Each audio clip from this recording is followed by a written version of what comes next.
Before I show you any more commands, I want to spend some focused time on the concept of relative versus absolute path names. There are many commands that require you to specify a path name, and it's important for you to understand how the path name you specify is interpreted by the computer. A path name describes the location of a file. It's sort of like a set of directions to reach a particular place. So to use the metaphor of location, let's look at an example of directions to reach a destination. The point we want to reach on this map is Kendrick Lake. We might give a set of directions as follows.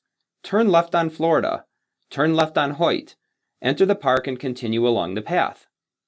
If a person was standing at point A, the directions are fine. If a person was standing at points B, C, or D, the directions would not work.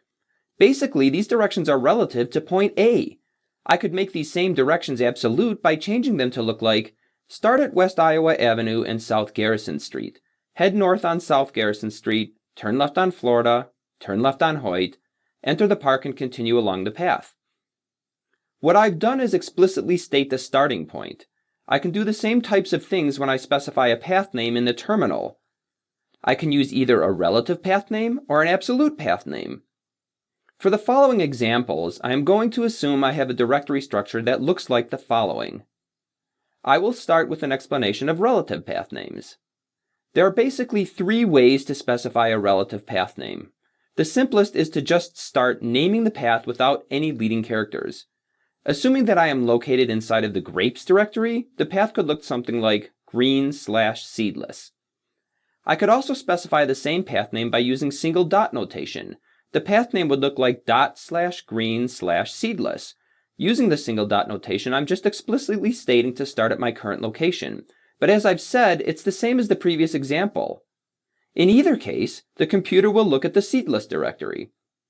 And the single dot notation is still considered relative because the location that the dot specifies is relative to wherever I'm located at the time. Another way to use a relative path name is to use the double dot notation. The double dot means to move up one level. For example, assuming again that I'm inside the grapes directory, I could specify a path like ../apples. This instructs the computer to move up one level from where I am located into the fruits directory and then traverse down into the apples directory. Once again, this is considered relative because the location the double dot specifies is relative to wherever I am located at the time. I can combine a series of double dots as well. For example, I could specify a path like ../vegetables/asparagus.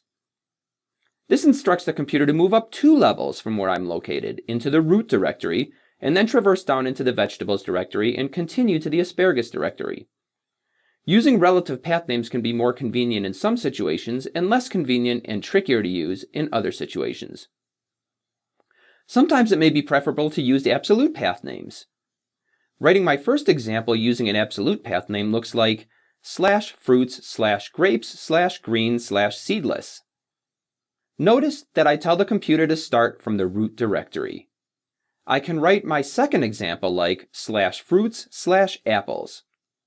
My third example would look like /vegetables/asparagus. I can also specify another type of absolute path name using a special type of alias. The tilde represents my home directory.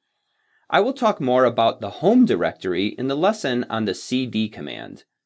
For now, all you need to know is that a path name like tilde/document/whitepapers is using an absolute path name because the tilde has a specific mapping for each user. As you gain more experience on the command line, you will develop a sense of when you prefer to use relative path names and when you prefer to use absolute path names. I'll wrap up this lecture with a recap of what I've covered. I have also included the summary slide as a resource in this lecture. A path name specifies the location of a file on the computer. There are 3 ways to specify a relative path name. Unprefixed, for example, green/seedless.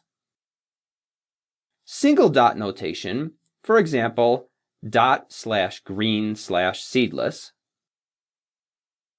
Double dot notation, for example, ../fruits/apples. There are 2 ways to specify an absolute path name. Fully qualified, for example, /fruits/grapes/green/seedless. and home-based. For example, ~documents/whitepapers.